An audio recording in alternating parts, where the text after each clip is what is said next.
रूस का यूक्रेन पर भीषण हमला जारी है। यूक्रेनी ड्रोन ने रूस में तबाही मचाई हुई है। रूस के सैन्य ठिकानों पर हमला किया गया है। तो रशिया का यूक्रेन पर भीषण हमला, यूक्रेनी ड्रोन ने रूस में तबाही मचाई हुई है और रूस ने यूक्रेन पर भीषण हमला किया है। तो लगातार दोनों ओर से ही अटैक जारी है। एक तरफ विक्ट्री परेड की तैयारी, इस बार खास तैयारी की गई है, सिक्योरिटी को देखते हुए भी अलग इंतजाम है, व्यवस्थाएं हैं, और दूसरी ओर हमले की जानकारी।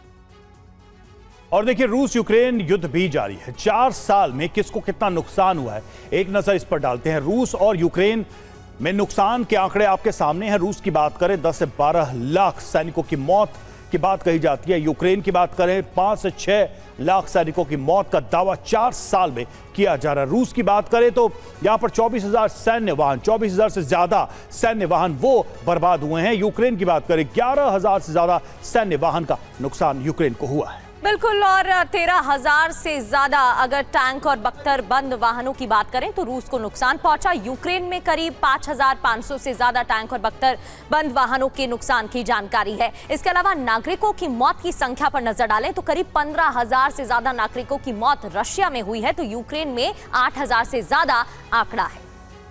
मनीष, व्लादिमीर पुतिन के नजरिए से देखें, अगर पॉलिटिकल नजरिए से इसे देखा जाए और समझा जाए तो भी ये जो विक्ट्री परेड है वो अपने आप में बहुत खास होती है, क्योंकि अलग अलग देशों के राष्ट्राध्यक्ष यहाँ पर मौजूद रहते हैं। सभी की स्पीचेस, भाषण भी इस दौरान देखने को मिलती है। लेकिन इस बार इसलिए भी अलग है ये परेड क्योंकि मिलिट्री हार्डवेयर में कमी देखने को मिल रही है। जिस तरीके से जंग चल रही है, अभी भी हमले जारी हैं, उसका ही असर है।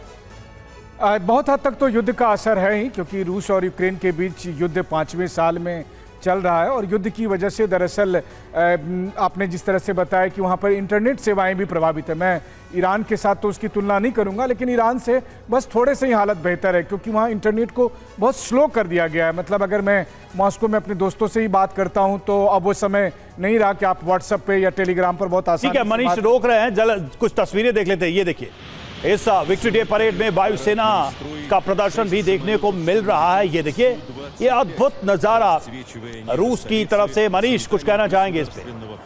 बिल्कुल, देखिए, जैसा कि मैंने कहा कि हमारे यहाँ जैसे आप देखते हैं कि फ्लाई पास्ट हो रहा है, ठीक उसी तरह से यहाँ पर भी आप देख रहे हैं कि रूस के वायुसेना के जो Su-57 है या फिर Su-30 है, उसको आप इस वक्त फ्लाई करते हुए देखते हैं, जहाँ पर वो रूस का जो झंडा है उसको उसके कलर को फ्लाई करते हुए वो धुएं में आप रूस के झंडे के कलर को आप देख सकते हैं। और प्रेसिडेंट पुतिन और उनके साथ बैठे जो वर्ल्ड वॉर के तमाम वेटरन्स हैं वो उसको ना सिर्फ आनंद ले रहे हैं उस फ्लाई पास्ट का, बल्कि उस गौरव गाथा को भी याद कर रहे हैं। देखिए, रूस के पास भी एयरफोर्स के तौर पर एक अच्छा बेड़ा है जिसका वो इस्तेमाल लगातार यूक्रेन के खिलाफ करते आए हैं, लेकिन चूंकि ये युद्ध 5वें साल चला है तो हम सब ने देखा कि अब बहुत कुछ बदल गया है।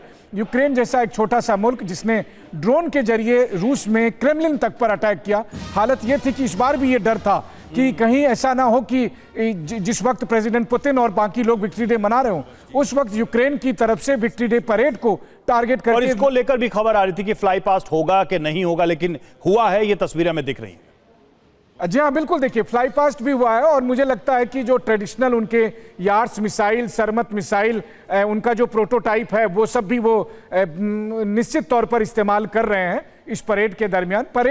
परेड में जो हथियार दिखाए जाते हैं, ऐसा नहीं है कि उनको वॉर जोन में भेजा गया है और ना भेजने की फिलहाल ज़रूरत है, क्योंकि ये भी कम बड़ी बात नहीं है कि 5 साल तक आप लगातार युद्ध कर रहे हैं। मुझे नहीं लगता है कि बहुत कम देश ऐसे हैं जो 5 साल तक लगातार फ्रंट लाइन पर अपने सैनिकों के लिए हथियार और साजो सामान भेज सके। लेकिन अगर आप देखें तो यही ट्रेडिशनल सोवियत वॉरफेयर है, जब 3-3 साल तक मॉस्को और जो आज का बिल्कुल मनीष, अद्भुत तस्वीरें हमें दिखाई दे रही हैं। ये देखिए, रूस के एयरक्राफ्ट जो रूस के ध्वज के रंग को आसमान में बिखेरते हुए, क्रेमलिन की तस्वीरें भी इस दौरान दिख रही। बहुत ही खूबसूरत एंगल से इन तस्वीरों को कैमरे में कैद भी किया गया। ये देखिए, ये जैसा कि मनीष भी कह रहे थे कि रूस के झंडे के रंग को आसमान में बिखेरते ये वायुयान, और साथ ही आप देखिए क्रेमलिन का गुंबद नजर आ रहा है। ये बहुत ही खूबसूरत तस्वीर अपने आप में।